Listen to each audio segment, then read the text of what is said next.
Originamos señal desde la ciudad de Bogotá. Estamos exactamente en la biblioteca de la Escuela Superior de Administración Pública.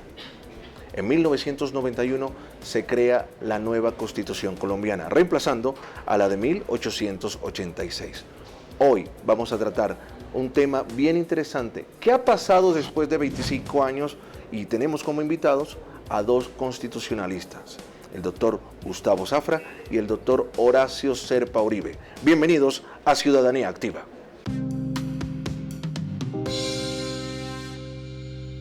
Previo a la entrevista con nuestros invitados, vamos a ver un poco a partes del encuentro 25 años de la Constitución que salvó a Colombia, evento que se realizó aquí en la Escuela Superior de Administración Pública en su auditorio Camilo Torres.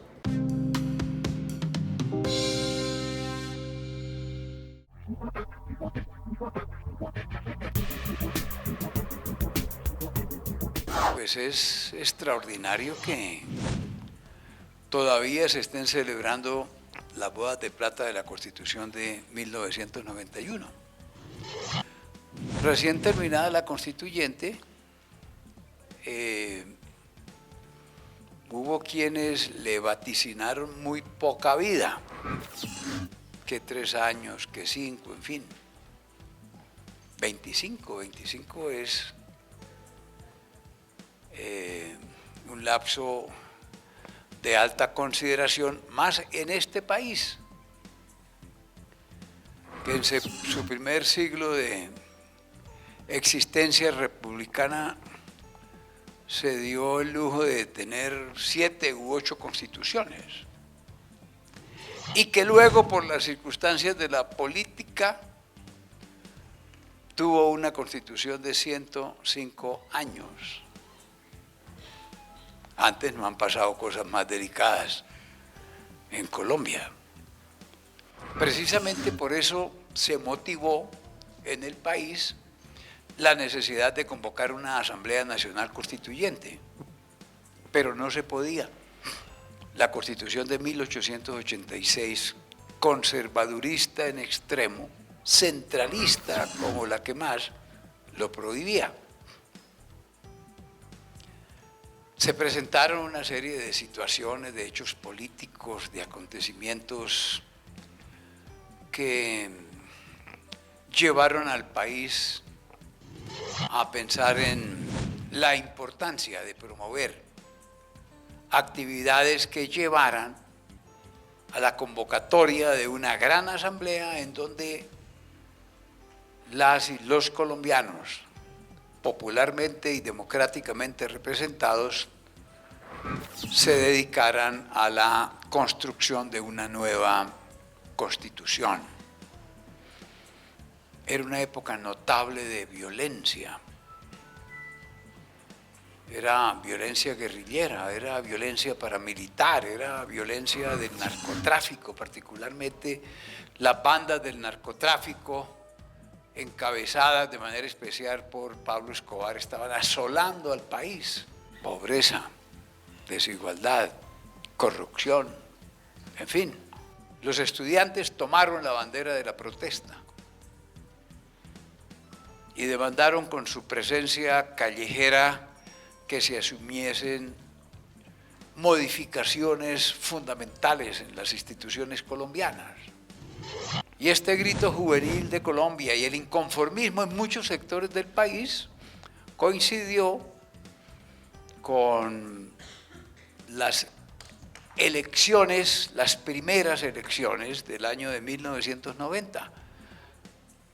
Se iban a elegir congresistas y otras dignidades, y en esa oportunidad se utilizaba todavía en Colombia el sistema antiguo de la urna.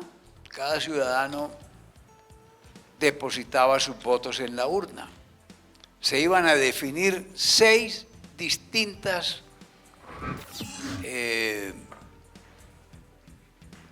determinaciones. Y entonces los estudiantes tuvieron la idea de decir, pues vamos a meter una 7ª papeleta, y que esa 7ª papeleta sea un mandato para el gobierno y sea un mandato para el país a objeto de que se convoque una Asamblea Nacional Constituyente.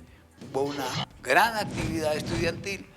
A ella se sumaron organizaciones sociales, también organizaciones partidistas, gremiales, etcétera, y finalmente hubo una apreciable cantidad de votos en favor de que se convocara una asamblea constituyente. Esos votos no tenían ninguna dimensión jurídica, pero sí constituyeron un acontecimiento político extraordinario. Y entonces el gobierno del doctor Barco lo examinó y dijo, bueno, este es un acontecimiento ya que desborda los mandatos de la Constitución del año de 1886. Vamos a aprovechar las próximas elecciones, que son las presidenciales, en el mes de mayo de ese mismo año, y en una especie de plebiscito preguntémosle al pueblo si está de acuerdo con una constituyente. Se dictó un decreto de estado de sitio, por cierto, que era un sistema muy arbitrario que existía en esa época, por virtud del cual se le daban unas facultades extraordinarias al Ejecutivo. Bueno, utilicemos ese sistema para convocar ese plebiscito.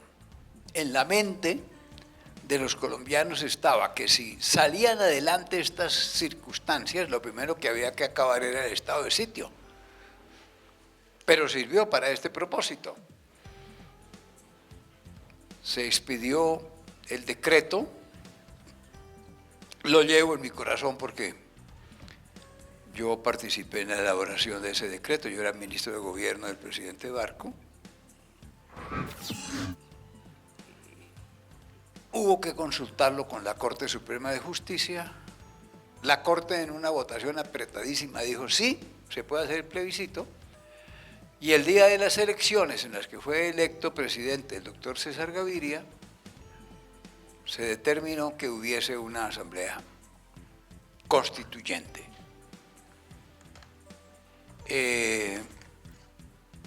Hubo elecciones en diciembre de ese año y la constituyente, elegida en la fecha que acabo de mencionar, empezó a funcionar el 5 de febrero del año de 1991.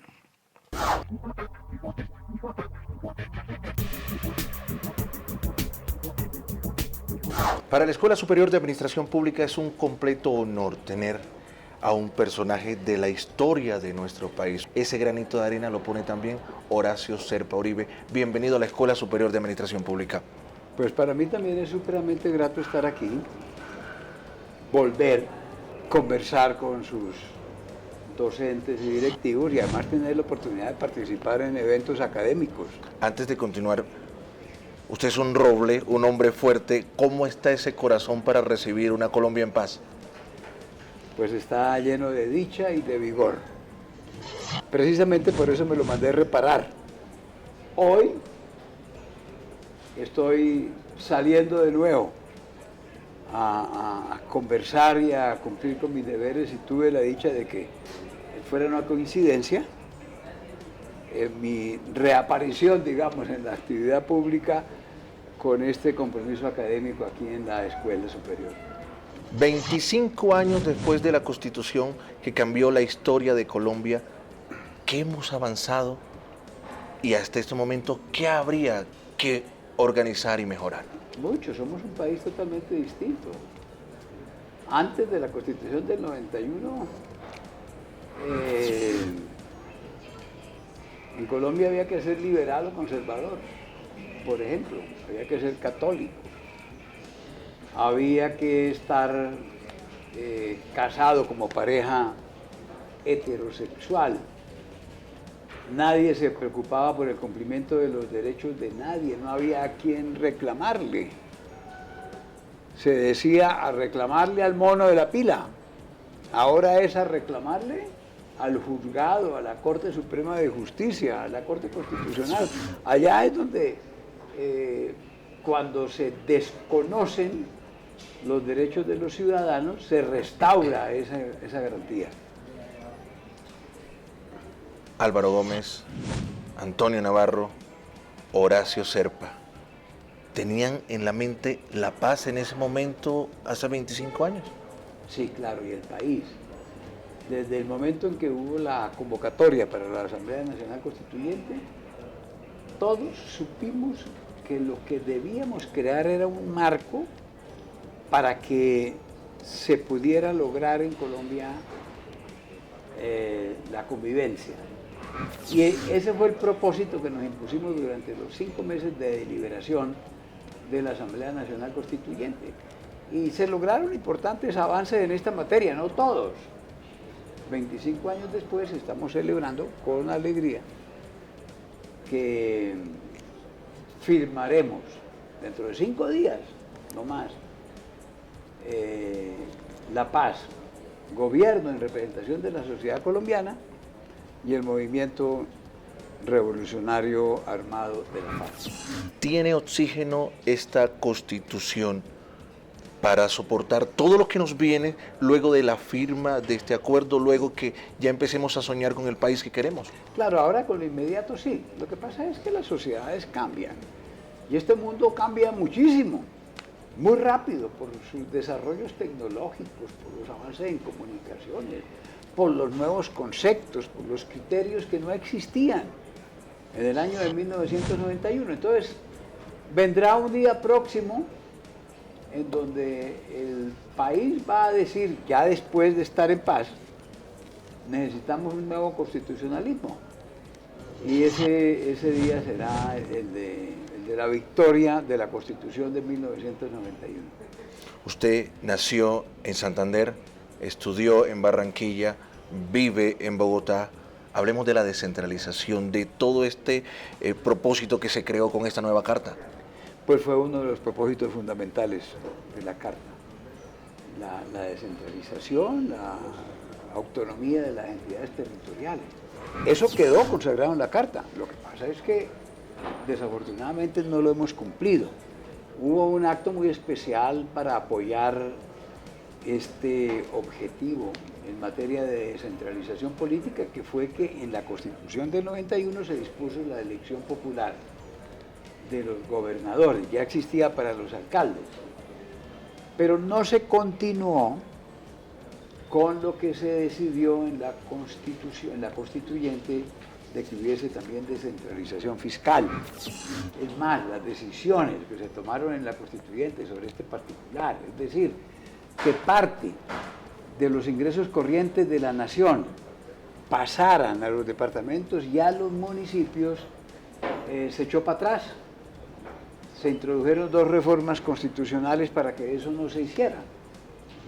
La nación está en una deuda enorme con los municipios y con los departamentos. La ESAP nace después de un plebiscito y hoy en día también se encarga de formar nuevos administradores públicos, nuevos servidores públicos, pero de apoyar al Estado en la implementación de políticas públicas. El papel de la ESAP en esto que nos viene. Fundamental, porque ahora las reformas que vamos a hacer tienen que ver mucho con la descentralización y tienen que ver mucho con que las regiones y las localidades asuman directamente el destino de sus propios territorios, y para eso se necesita gente formada, que es lo que hace la ESAP. La ESAP ha cumplido un papel muy grande y cada día será más importante. Doctor Serpa, sabemos que tiene que irse a elaborar un mensaje a toda la comunidad estudiantil, a esos líderes que nos ven hoy en día, estos jóvenes que están tratando de construir ese país que usted quiere ver, que va a ver, que sus nietos van a seguir viendo, la Colombia que todos queremos. La paz que se está construyendo ahora es fundamentalmente para la juventud, porque nada ha sido más depredador de los intereses de los jóvenes de Colombia que la guerra. El presupuesto nacional se ha agotado en la guerra, en cambio de atender los requerimientos de los niños y de los jóvenes. Los muertos han sido jóvenes, jóvenes soldados, jóvenes guerrilleros, jóvenes paramilitares, jóvenes inocentes, no comprometidos en el conflicto, que caen en esta refriega tan tremenda que es la guerra. Entonces hay que apoyar este procedimiento de paz que se viene haciendo con las FARC y buscar cómo seguimos ganando espacios para la juventud en Colombia. Este programa se llama Ciudadanía Activa y, como lo dicen mucha gente, es mejor un mal arreglo que un buen pleito. Definitivamente le vamos a hacer mamola a la guerra. Claro. Yo lo dije hace 30 años, cuando estaba tratando de hacer la paz en Tlaxcala. Prefiero equivocarme buscando la paz que acertar haciendo la guerra. Y el tiempo me dio la razón. Doctor Horacio Serpa, mil gracias por estar en el programa institucional de la ESAP Ciudadanía Activa. Muchas gracias. A usted.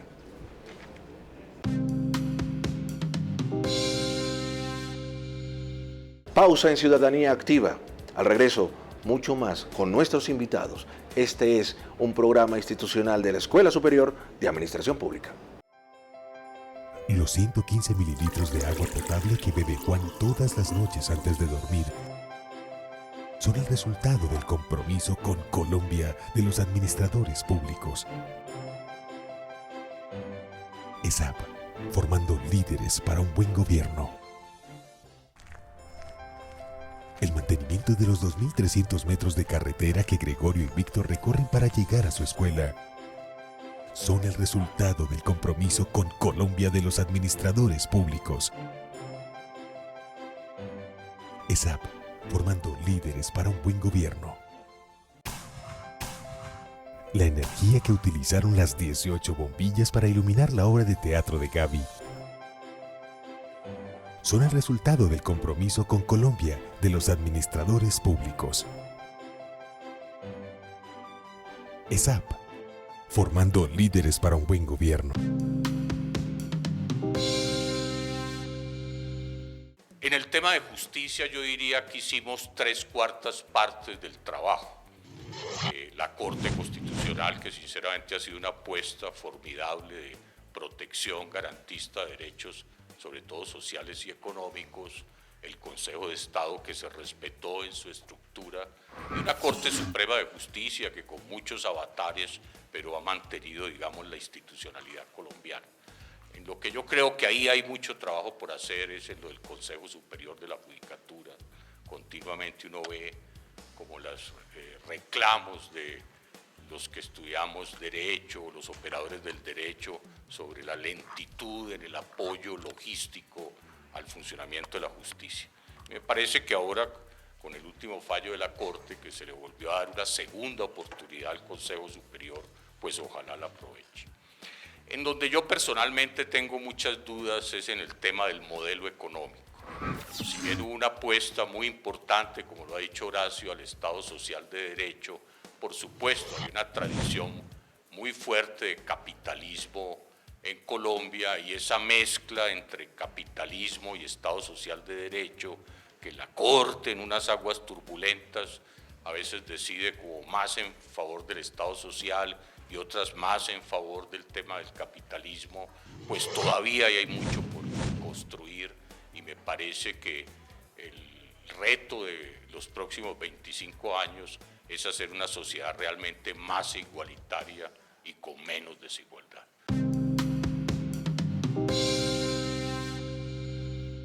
Continuamos en Ciudadanía Activa, el programa institucional de la ESAP, y ahora nos acompaña otro personaje que ha aportado también muchísimo para que esta Colombia continúe avanzando. El constitucionalista y abogado, doctor Gustavo Zafra. Bienvenido a Ciudadanía Activa. Muy complacido de estar aquí en tu programa. Para empezar, vámonos un poquito al génesis. Habían muerto 4 aspirantes a la presidencia de la República, algunos del movimiento de la UP. ¿Qué pasaba? ¿Cómo se empezaba a cocinar esta Constitución del 91?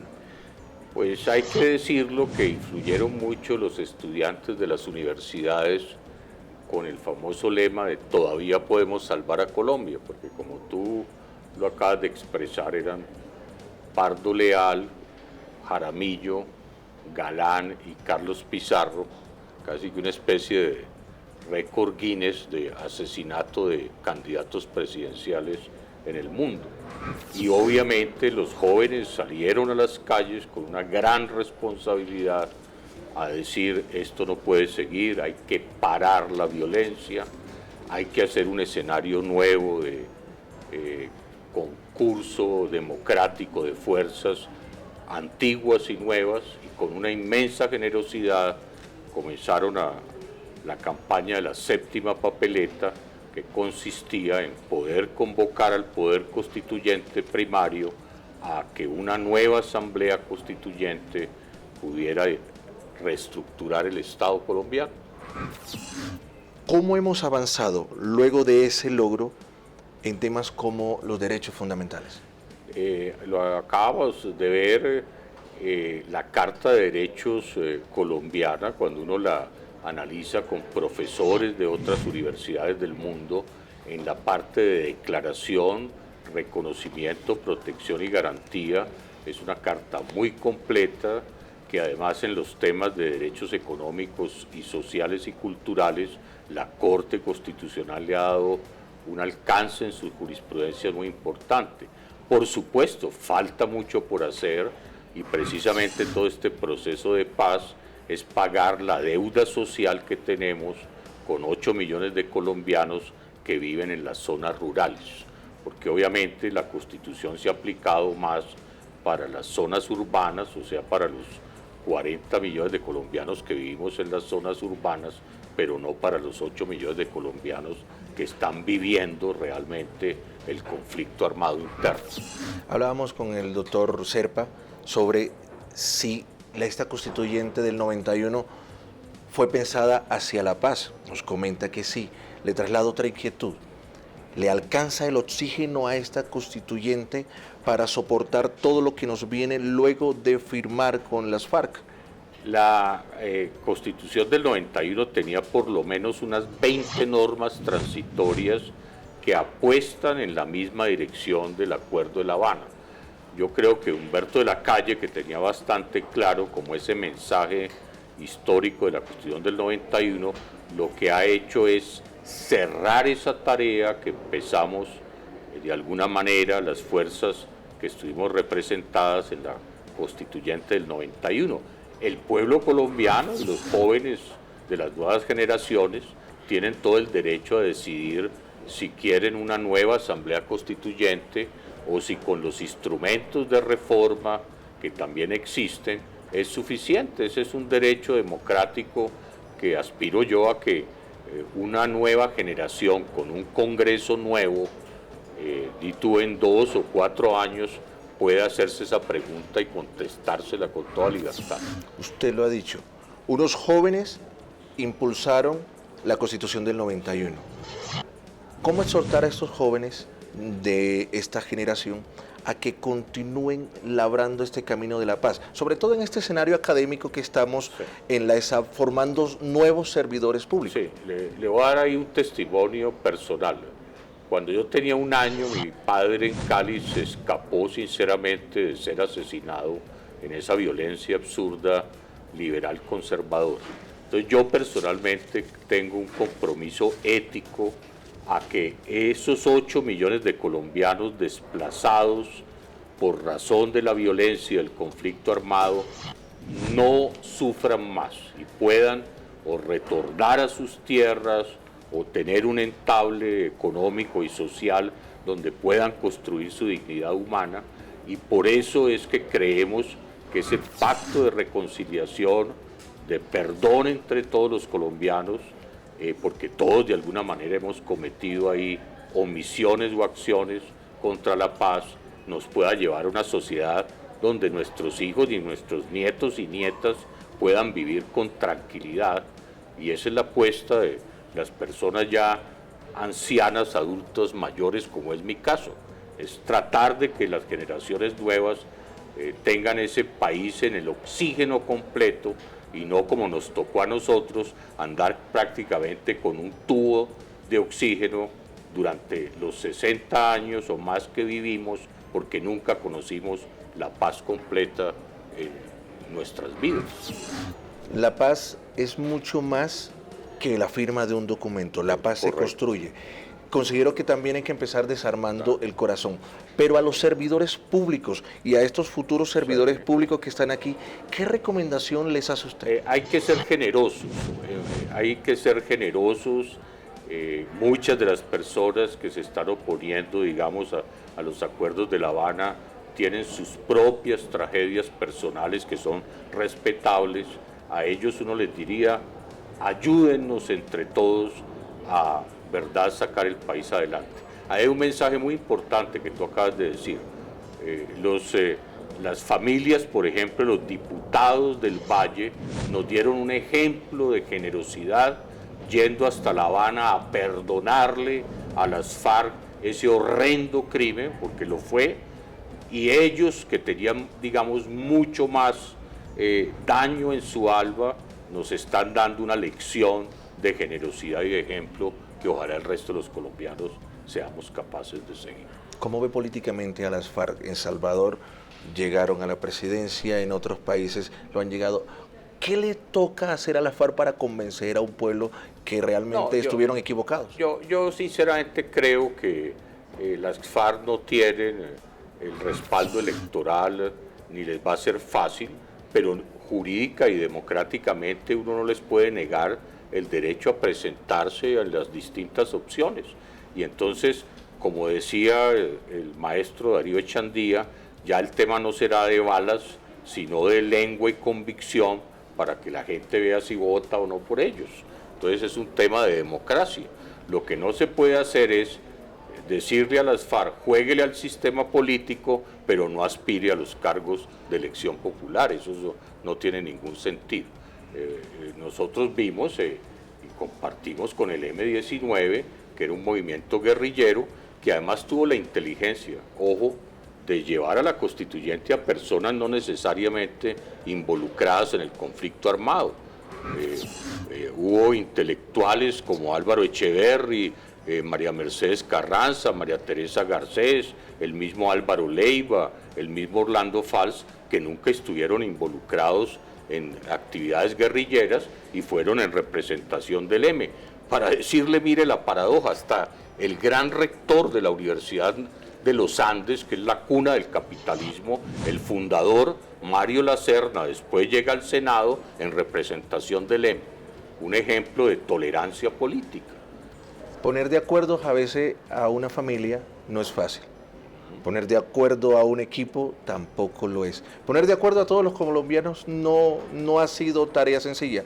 Pero ¿cómo con un argumento decirle es mejor esto que estamos viviendo a seguir en lo de antes? Es que fíjate, ahí hay algo muy bonito. Hay un constitucionalista español que dice que una democracia, ¿qué hace? Es organizar el desacuerdo. Tú y yo, Carlos, podemos pensar distinto, pero eso no quiere decir que no podamos ser amigos y tramitar nuestras diferencias de modo pacífico. Gran Bretaña lo acaba de hacer bien o mal, pero tramitaron su diferencia de si se quedaban en la Unión Europea o no de modo pacífico, a punta de votos.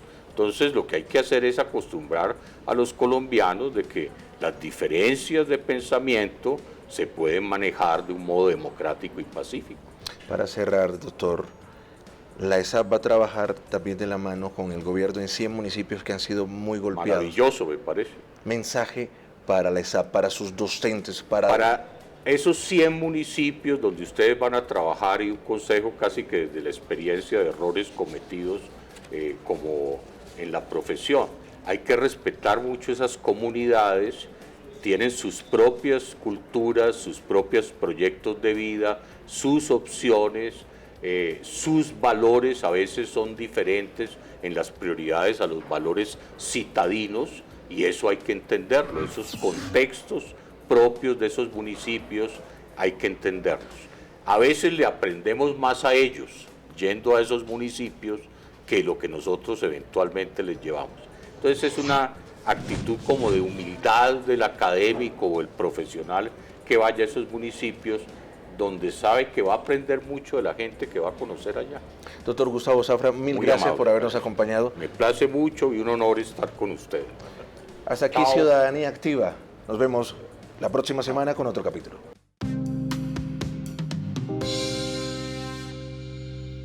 El gas que necesitan las 4 boquillas que usa Ana todos los días para prepararle el desayuno a su familia son el resultado del compromiso con Colombia de los administradores públicos. ESAP, formando líderes para un buen gobierno. La paz está en nuestras manos. Lo han dicho nuestros invitados, es mejor un mal arreglo que un buen pleito. Hay que construirlos, hay que desarmar nuestro corazón. A nuestros invitados, al doctor Horacio Serpa, al doctor Gustavo Zafra, muchas gracias. Y a ustedes también, gracias por estar ahí. Nos vemos la próxima semana con más de Ciudadanía Activa.